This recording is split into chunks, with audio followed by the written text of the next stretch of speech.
November 26, 1943. 24,000 feet above Oldenburg, Germany. The temperature outside reads 40 below zero.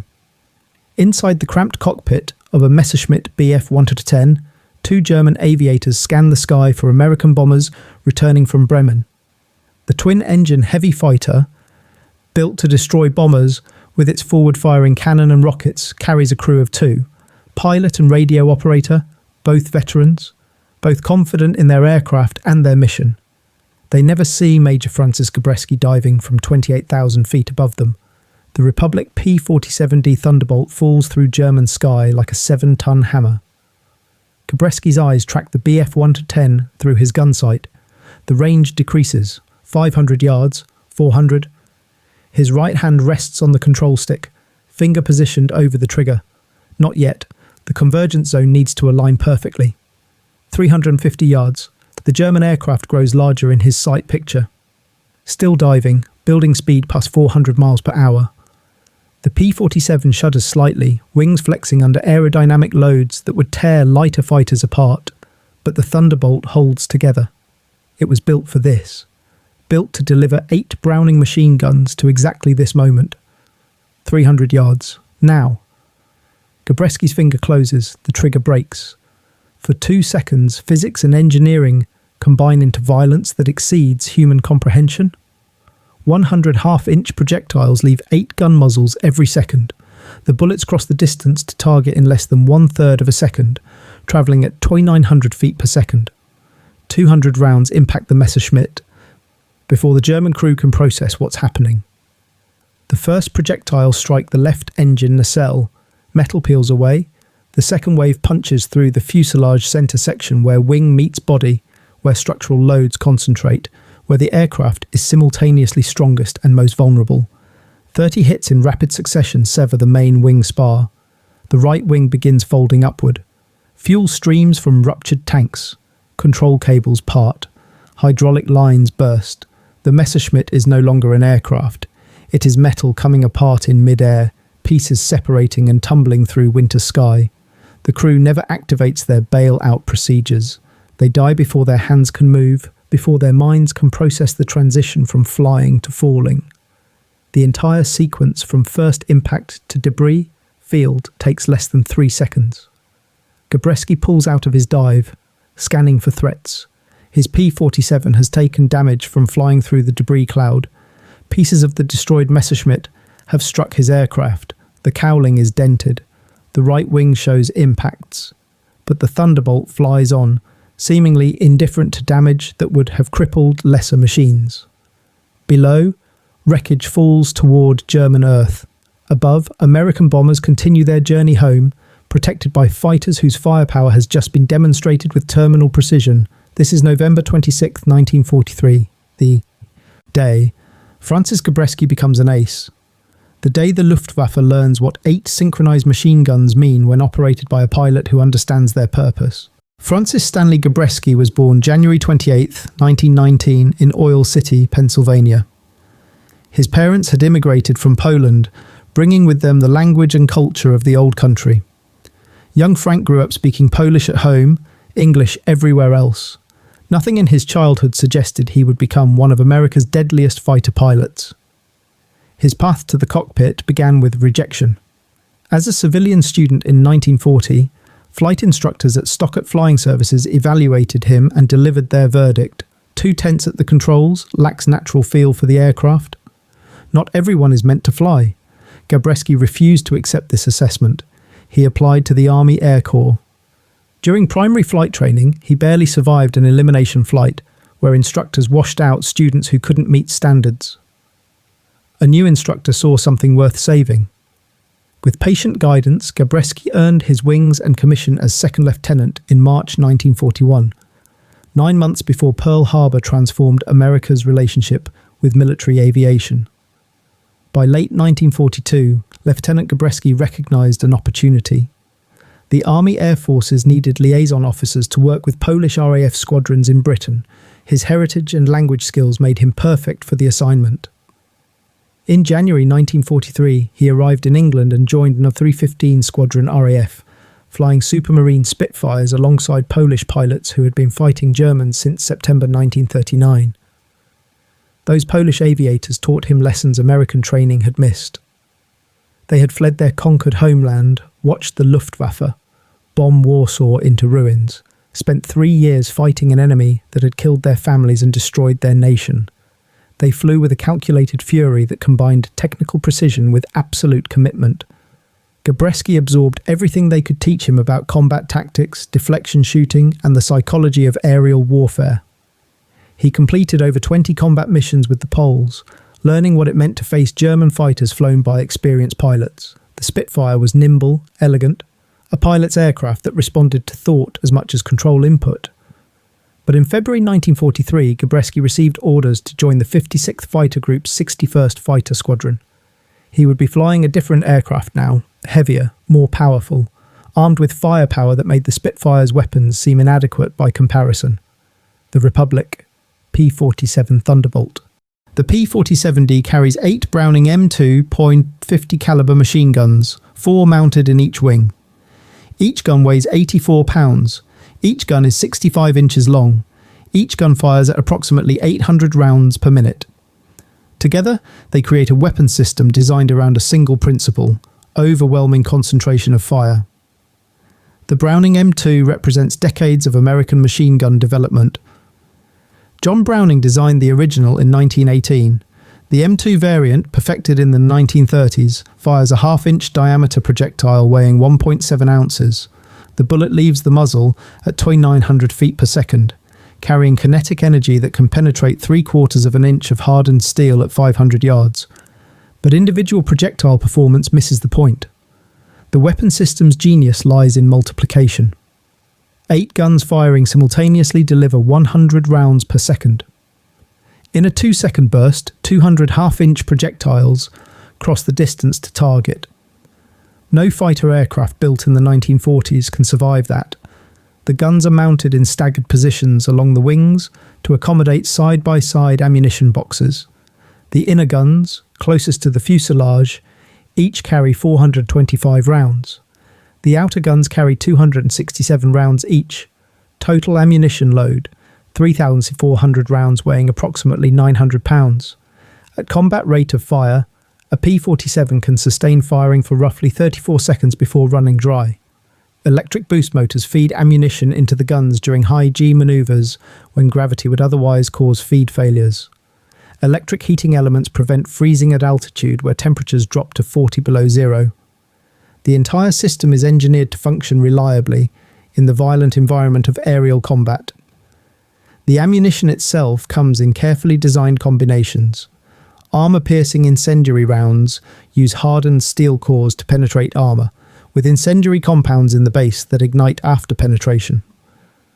Armor-piercing incendiary tracer rounds add pyrotechnic elements that burn during flight, creating visible streaks that allow pilots to observe their fire and make aiming corrections. Standard ball ammunition provides pure kinetic impact. The mix creates effects that damage, ignite, and provide feedback simultaneously. Republic Aviation's engineers designed the gun installation with one critical feature: convergence. All 8 guns angle slightly inward so their bullet streams intersect at a specific distance ahead of the aircraft. Most pilots set convergence between 250 and 350 yards, creating a zone where all 8 guns' fire overlaps. Inside this zone, a target faces the combined impact of every weapon simultaneously. The mathematics are brutal. At 300 yards convergence with all 8 guns firing, the bullet streams cross in a zone roughly 6 feet in diameter. An enemy fighter flying through this zone faces 100 projectiles per second, concentrated in a space smaller than the aircraft itself. The cumulative kinetic energy exceeds any fighter's structural capacity to absorb. Gabreski understands this system better than most. He has studied gunnery, practiced on towed targets, analysed gun camera footage frame by frame. He knows that precise convergence placement determines lethality, wing routes, engine mounts, fuselage sections where structural loads concentrate. Put your convergence zone on these critical areas and hold it there for 2 seconds. The target comes apart. August 24th, 1943. Gabreski's first kill. The mission is bomber escort over France. The 56th Fighter Group flies high cover for B-17 flying. Fortresses attacking industrial targets near Dreux. German fighters appear, attempting to intercept the bombers. Gabreski spots a Focke-Wulf 190 positioning for an attack run. He has trained for this moment, hundreds of hours in the cockpit, countless practice runs against towed targets. But this target shoots back. This target is flown by a German pilot who wants to live as much as Gabreski wants to survive. The difference will be decided by position, timing, and the 8 guns waiting in the P-47's wings. Gabreski maneuvers his Thunderbolt into pursuit position. The FW-190 pilot notices the threat and attempts evasive action, rolling into a diving turn. But the P-47 is faster in the dive. Gabreski follows, gaining position, closing range. The German fighter fills his gun sight. Range decreases through 400 yards. Still closing. At 300 yards, Gabreski presses the trigger. The 8 guns respond instantly. Tracers reach out, connecting his aircraft to the target in a visible stream of fire. Impact flashes appear across the Focke-Wulf's fuselage and wing. Pieces tear away. The German fighter rolls inverted, trailing smoke. It falls away toward French farmland below. First kill confirmed. Gabreski returns to base, lands, shuts down his engine. His crew chief counts ammunition expended. Approximately 400 rounds across all 8 guns. 1 5-second burst. 1 German fighter destroyed. The mathematics of aerial combat are beginning to make sense, but August 24th represents only the beginning. Through September and October, Gabreski flies mission after mission, learning the rhythms of combat over occupied Europe. Some missions bring no contact with enemy fighters. Others bring brief, violent encounters that end in seconds. He scores no additional victories during these months. The learning continues. November arrives. The 56th Fighter Group has been in combat since April. Many of the original pilots have completed tours and rotated home. New pilots arrive, inexperienced, eager, and vulnerable. Gabreski, promoted to Major in July, now commands the 61st Fighter Squadron. His responsibility extends beyond personal survival. He must train his pilots to survive and kill in the unforgiving environment above Germany. November 26, 1943. The mission that changes everything. The bombers have attacked Bremen. The 56th Fighter Group provides escort on the return leg, protecting damaged bombers struggling to reach England. German fighters appear, Messerschmitt Bf 110, twin-engine heavy fighters attacking the bomber formation from behind. The Bf 110s carry heavy forward-firing armament designed to destroy bombers at range, but they are vulnerable to single-engine fighters. Gabreski leads his flight into the attack. He selects the lead Bf 110, dives to build speed, closes to optimal range. At 300 yards, he fires. The effect is immediate and catastrophic. The Messerschmitt breaks apart under concentrated fire, large pieces separating from the fuselage. Gabreski's P-47 flies through the debris cloud, sustaining minor damage. He doesn't disengage. Another Bf 110 attempts to escape. Gabreski pursues, closes range, fires again. The second German fighter goes down. 2 kills in 1 mission, his total reaches 5 confirmed aerial victories.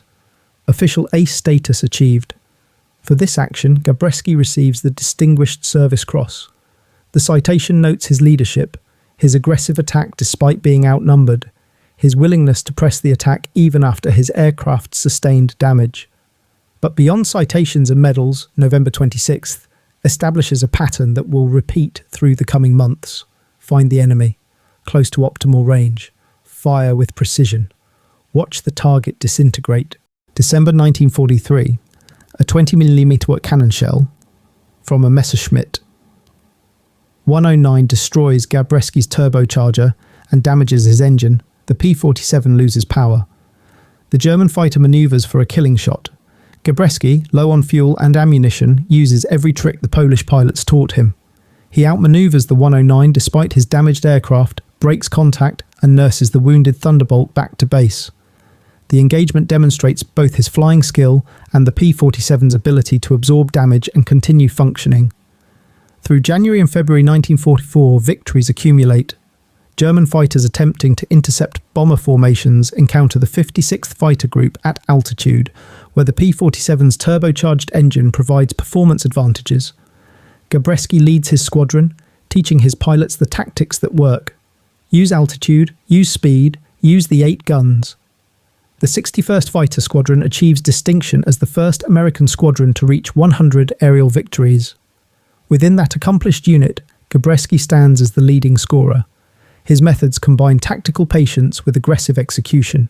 He doesn't waste ammunition on low percentage shots. He positions carefully, closes to optimal range, then fires controlled bursts that expend rounds precisely where they create maximum effect.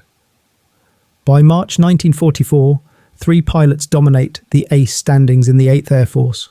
Major Robert S. Johnson with 27 kills, Major Walker M. Mahurin with 21 kills, and Major Francis Gabreski with 18 kills. All 3 fly P-47 Thunderbolts with the 56th Fighter Group. The unit has become legendary, producing more aces than any other fighter group in the European theatre. But the ace race faces disruption. Johnson and Mahurin complete their tours and rotate back to the United States. Gabreski continues flying combat missions. His victory total climbs steadily through spring. 2 kills in April, 3 in May. His tactics remain consistent. Patient positioning, precise gunnery, controlled fire that places rounds exactly where they cause maximum structural damage. May 22, 1944 brings exceptional opportunity. While escorting bombers to Kiel, Gabreski spots German fighters taking off from an airfield below. He leads his flight down to attack, engaging Focke-Wulf 190s at low altitude despite being outnumbered. The first burst destroys one 190. He switches targets, shoots down a second. 2 German fighters attempt to engage him. Gabreski uses the P-47's climbing power to escape, then leads his flight to attack another group of 190s minutes later. He destroys the last aircraft in their formation. 3 confirmed kills in one mission. For this action, he receives a Silver Star with Oak Leaf Cluster. More importantly, the mission demonstrates tactical mastery. Gabreski has evolved beyond simply shooting down individual aircraft. He now hunts German fighters with systematic efficiency, identifying opportunities, executing attacks, and destroying multiple targets before disengaging. Understanding how Gabreski's P-47 destroys enemy aircraft requires examining the mechanics of concentrated fire meeting aircraft structure. German fighters of 1944, Messerschmitt 109s and Focke-Wulf 190s, are well-designed machines built to military specifications by skilled workers, but they are not designed to survive what happens when 200 half-inch projectiles strike critical structural areas in rapid succession. Aircraft structure depends on load-bearing members that distribute aerodynamic forces throughout the airframe. Wing spars carry wing loads.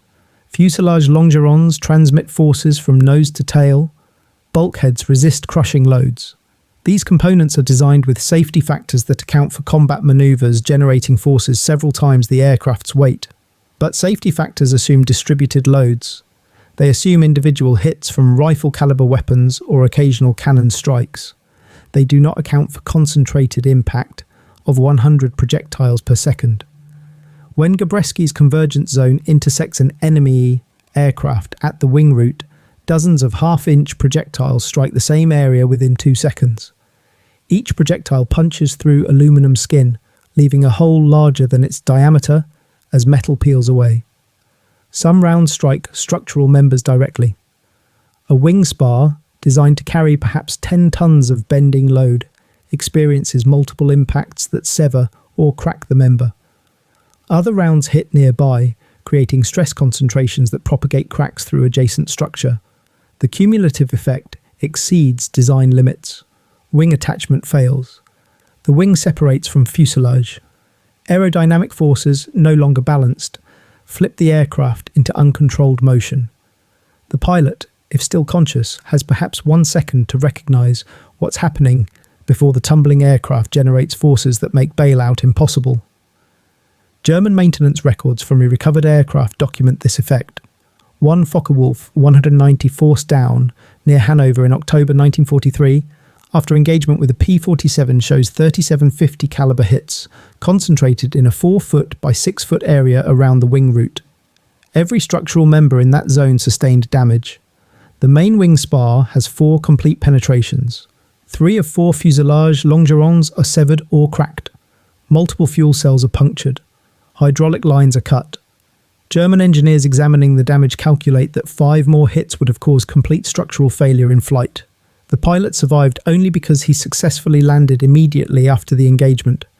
Had the combat continued for 3 more seconds, the aircraft would have come apart in midair.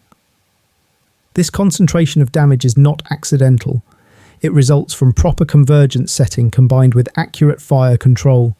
Gabreski understands that wing roots represent maximum structural stress points. Place your convergence zone there. Hold it steady. Fire. The structure fails. By summer 1944, German fighter pilots face a tactical equation with no good solution. American fighters appear in increasing numbers. The P-47s operate at altitudes where their turbocharged engines provide performance advantages. American pilots arrive in Europe with thorough training, having accumulated hundreds of flying hours before entering combat. German pilots, by contrast, face shortened training due to fuel shortages. Many arrive at combat squadrons with fewer than 100 total flying hours. The disparity extends beyond individual skill. American fighters can choose when to engage. German fighters must engage to defend against bomber formations. This tactical reality forces German pilots into situations where American advantages in altitude, speed, and firepower can be fully exploited. Lieutenant General Jimmy Doolittle, commanding 8th Air Force, changes fighter tactics in early 1944. Previously, fighters remained tied to bomber formations. Now, they are directed to aggressively seek out and destroy German fighters wherever found. The 56th Fighter Group, equipped with P-47s and led by experienced commanders like Colonel Hubert Zemke, implements these new directives with devastating effectiveness. Gabreski's victory total climbs rapidly. 2 kills on a mission, 3 on another. The tactics remain consistent. Altitude advantage, diving attacks, concentrated fire at optimal range. But the frequency increases. German fighters appear regularly. Gabreski and his squadron hunt them systematically. June and July 1944 bring peak combat intensity. The Normandy invasion requires maximum effort from Allied air forces.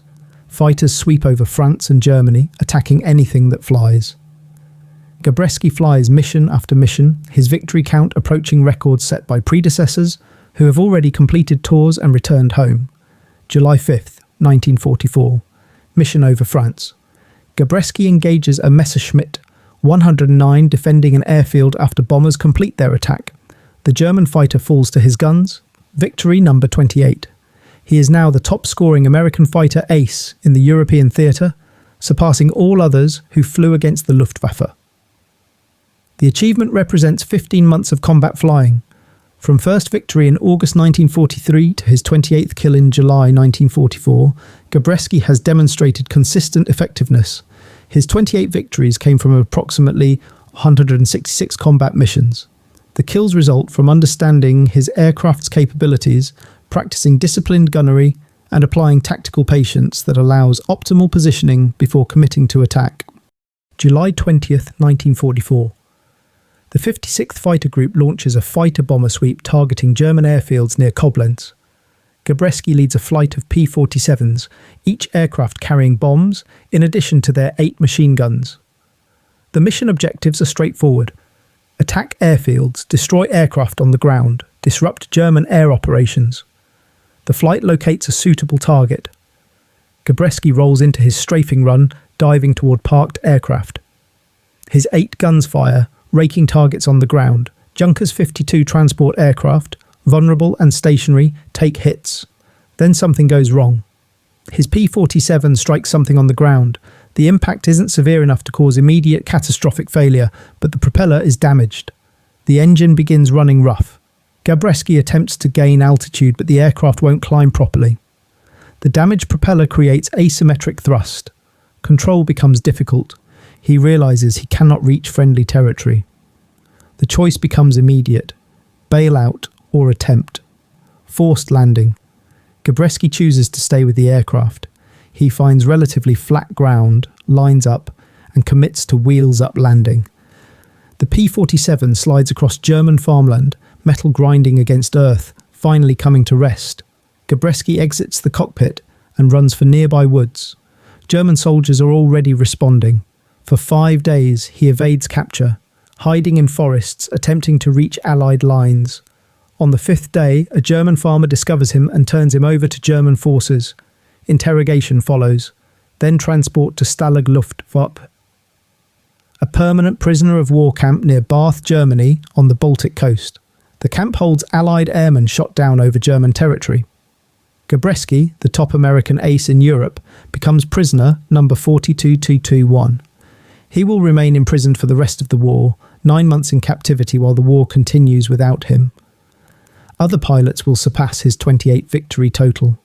But on July 20th, 1944, when he lands his damaged P-47 in Germany and begins running for the woods, Francis Gabreski's combat career ends. The German pilots who encountered Gabreski's P-47 were not incompetent or cowardly.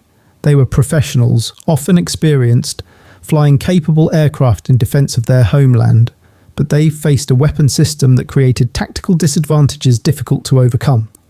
The P-47's 8 machine guns, when operated by skilled pilots who understood convergence principles and gunnery discipline, delivered firepower that German fighters had limited capacity to survive. The concentration of 100 rounds per second in a small zone meant that any aircraft caught in sustained fire faced structural failure within seconds. German tactical doctrine emphasized maneuverability. Messerschmitt 109s and Focke-Wulf 190s could outturn the heavier P-47 in horizontal fights. German pilots trained to exploit these advantages, but American pilots learned to avoid turning engagements. They used altitude and speed, diving from above, making one pass at high speed, then climbing back to altitude. This boom and zoom tactic exploited the P-47's strengths while minimizing exposure to the German advantages. The psychological burden affected German pilots. Combat reports describe increasing reluctance to engage P-47 formations. Experienced German pilots understood that encounters with well-flown Thunderbolts offered poor survival odds. The aircraft's durability meant that German fire rarely achieved decisive results. Meanwhile, American fire, when it connected, destroyed targets quickly and completely. By mid-1944, the cumulative effects became apparent. German fighter losses exceeded replacement capacity. Fuel shortages limited training time for new pilots. The most experienced German aviators were dead or captured. Those who remained faced ever-increasing numbers of American fighters flown by pilots with thorough training and equipped with aircraft designed for overwhelming firepower. The air war's outcome was determined not by individual engagements but by cumulative attrition. Each combat produced losses the Germans could not replace. American industrial capacity delivered new aircraft by the thousands. Training programs produced new pilots continuously. The mathematical equation favoured the side with greater resources applied systematically over time. April 1945. Soviet forces liberate Stalag Luftwaffe. Gabreski, after 9 months as prisoner of war, returns to Allied control. The war in Europe ends weeks later. He returns to the United States having completed 166 combat missions, achieving 28 confirmed aerial victories plus 3 ground victories, all while flying the P-47 Thunderbolt. His decorations include the Distinguished Service Cross, Distinguished Service Medal, Silver Star with Oak Leaf Cluster, Legion of Merit, and 13 Distinguished Flying Crosses. Foreign nations recognise his service. Poland awards him the Cross of Valour, France the Croix de Guerre, Belgium the Distinguished Flying Cross. But Gabreski's military career does not end in 1945. When war erupts in Korea in 1950, he returns to combat, now flying F-86 Sabre-jets against MiG-15s. He adds 6.5 aerial victories to his record, becoming one of only 7 American pilots to achieve ace status in 2 wars. He retires from the Air Force in 1967 as colonel after 26 years of service. The P-47 Thunderbolt proves itself among the war's most effective fighter aircraft. The 56th Fighter Group finishes the war with 677 confirmed aerial victories, the highest total among American fighter groups. Within that accomplished unit, Gabreski stands as the leading scorer. His 28 victories demonstrate what the aircraft could achieve when flown by a pilot who understood its capabilities and applied them with disciplined precision. The combination that made Gabreski effective, thorough training, tactical patience, precise gunnery, and superior equipment, represents broader patterns that determined the air war's outcome. American industrial capacity produced aircraft by the thousands. Training programs prepared pilots thoroughly. Tactical doctrine employed these resources systematically. The cumulative effect created advantages that individual skill and courage could not overcome. Francis Gabreski died in January 2002 at age 83. He is buried at Calverton National Cemetery on Long Island. Suffolk County Airport was renamed Francis S. Gabreski Airport in his honour in 1991. His legacy endures not merely as statistics, 28 victories, 166 missions, multiple decorations, but as demonstration of what happens when skill, training, and superior equipment combine in pursuit of clear objectives. The 8 guns of his P-47 fell silent in July 1944 over German farmland. But the example remains. Understand your weapon, position carefully, fire with precision. The target disintegrates, every time. Not through luck or chance, but through systematic application of engineering and violence in service of strategic goals. That was Gabreski's lesson. That was the P-47's purpose. That was how air superiority was achieved above Europe in the bitter years of 1943 and 1944, one destroyed German fighter at a time.